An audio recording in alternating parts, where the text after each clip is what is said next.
Fala pessoal, tudo bem? Danilo, aqui do canal Saindo do Buraco, e hoje eu queria fazer um vídeo com um papo um pouco mais cabeça, um pouco mais filosófico, que talvez vá tocar num ponto sensível para a maioria das pessoas que me assistirem. Esses dias, depois de uma sessão de terapia que eu fiz, eu tive um clique que meio que mudou a forma como eu estava vendo os meus hábitos financeiros e jogou uma luz ali numa área que eu nunca tinha reparado. E é engraçado falar porque parece que para mim foi o momento que a ficha caiu.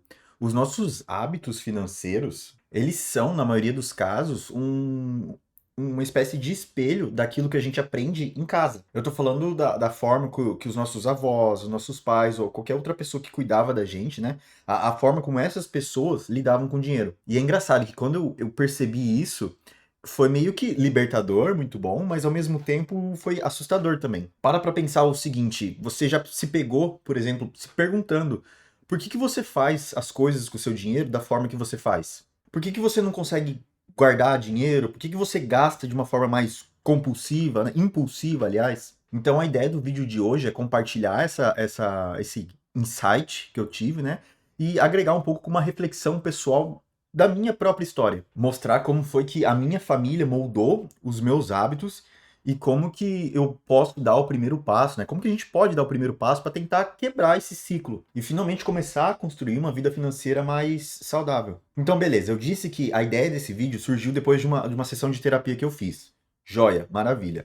E o que aconteceu? Nessa sessão em específico, a gente estava ali meio que conversando sobre padrões de comportamento, né? E sobre atitudes que elas se repetem na nossa vida. E num determinado momento, né, a terapeuta ela me perguntou assim, tá, muito legal até agora, tudo bem, mas como que o dinheiro era tratado ali na sua família quando você era criança? E foi engraçado porque me pegou desprevenido. Porque é o tipo de pergunta que você não espera, sabe? E eu nunca tinha realmente parado para pensar nesse assunto, né, de uma forma tão direta.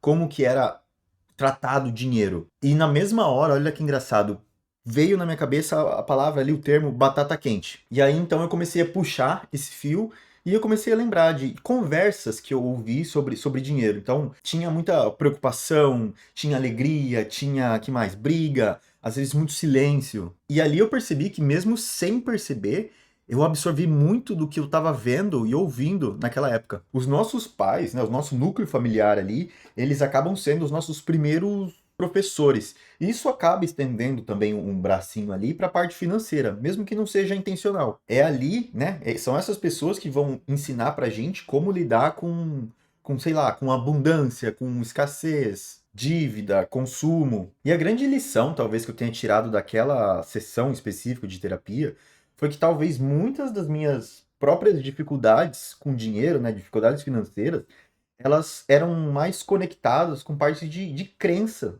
né, sobre o que eu acreditava em relação ao dinheiro. E que talvez essas coisas que eu acreditava não fossem, teórica, 100% assim, falhas minhas, mas elas eram tipo um reflexo do que eu aprendi e fui internalizando ao longo do tempo, né, conforme eu fui crescendo. Uma forma interessante de você pensar é que quando você é criança, meio que alguém vai lá e instala um chipzinho na sua cabeça, um programa financeiro, que ele vai rodar no automático conforme você for crescendo. E a única forma de mudar essa situação é quando você reconhece o que está acontecendo e você, né, por conta própria, decide mudar. E ó, antes que você me fale alguma coisa, isso que eu tô dizendo aqui não é pra culpar ninguém, não, pelo amor de Deus, pelo contrário. É uma forma da gente entender que os nossos pais, eles fizeram o melhor que eles podiam com o que eles tinham ali no momento. Lembra que eles também, né, o ensino financeiro deles também foi reflexo do que eles aprenderam. Mas a lição realmente maior que eu queria passar é que pra gente aqui agora, o que fica é a oportunidade de você melhorar. Finalmente você vai poder olhar pro espelho, entender um pouco do por que você faz o que você faz e ter a opção, né, finalmente, de mudar, né, se você quiser mudar, ou manter o que você quiser manter. Eu acho que para ilustrar melhor, eu quero compartilhar um pouco da minha própria história, né, para você entender melhor como é que essa ideia de espelho ela funcionou, pelo menos na minha vida. Pelo menos na minha casa, né, dinheiro, né, era um tema que sempre gerava uma ansiedade. Porque no meu caso, por exemplo, o meu pai era o único provedor E sempre tinha aquela preocupação constante com a falta, sabe? De será que vai dar para chegar até o final do mês? Ai, nossa, apareceu mais uma conta aqui, uma conta ali. Eu lembro muito bem de frases como tipo, ah, o dinheiro não dá em árvore. Ah, tá muito caro, a gente não pode comprar agora. E várias vezes eu também vi os meus pais ali coçando a cabeça, muitas vezes preocupados ali com a grana da casa e discutindo isso em voz alta entre eles, e isso acabava me afetando também. E o fato é que esse ambiente de escassez e preocupação, né, de certa forma,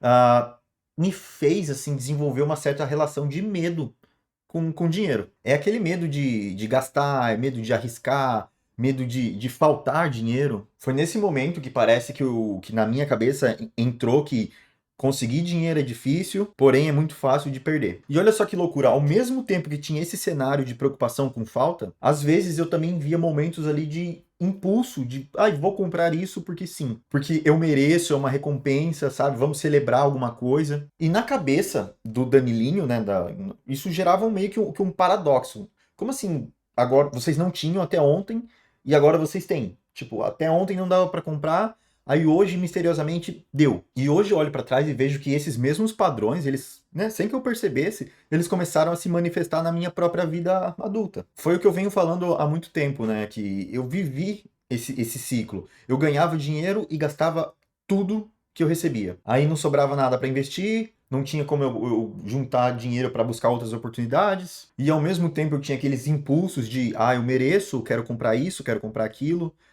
Se eu comprar, eu consigo comprar, mas vai me deixar ruim, mas depois eu corro atrás porque vai dar certo. Tudo isso, no final das contas, era o reflexo da minha criação, sabe? Eu não tinha o hábito de planejar, eu não tinha hábito de fazer orçamento. Na minha cabecinha aqui, dinheiro é um negócio que ia e vinha, sabe? Então, eu ia ter que me preocupar de qualquer forma, sabe? Não tem por que tentar mudar isso. Como eu disse, eu recebi o meu salário e depois da primeira semana eu já estava comprometido, porque eu não sabia para onde tinha ido, sabe? Foi tão rápido que daí eu começava a luta para sobreviver até o próximo pagamento. E a pior parte, talvez, de viver nesse sistema seja a culpa, sabe? Você parece que tem alguma força, alguma coisa invisível sempre te puxando pra baixo, pra você sempre ficar ali no 0 a 0. Por muito tempo parece que o foco sempre foi apagar incêndio, sabe? Viver ali no presente o máximo que consigo e tentar sobreviver. E isso foi a minha vida durante muito tempo, até pelo menos eu começar a criar o canal aqui, o Saindo do Buraco. Então era uma realidade de ansiedade, de culpa, de escassez. A parte boa é que depois, né, mesmo depois de tanto tempo, eu consegui identificar isso e agora eu tô trabalhando em busca de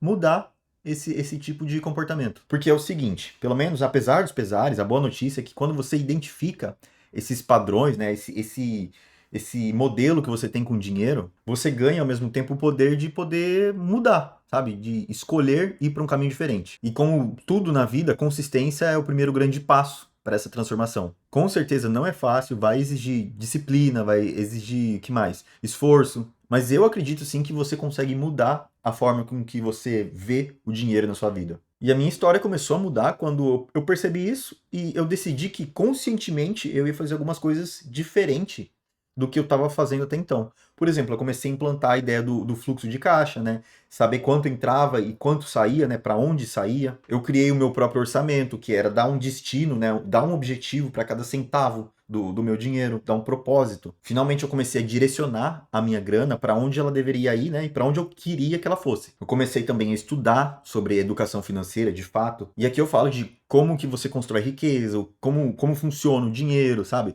O que é interessante de você investir. É buscar conhecimento sobre o tema. E por fim eu tentei, né? Estou começando a mudar crenças sobre o dinheiro. E aqui eu estou falando de frases e pensamentos que a gente tem na nossa própria cabeça quando o assunto é relacionado ao mundo financeiro, ao nosso mundo financeiro. Dinheiro não precisa ser uma fonte de ansiedade, sabe? Tinha que ser uma ferramenta para liberdade.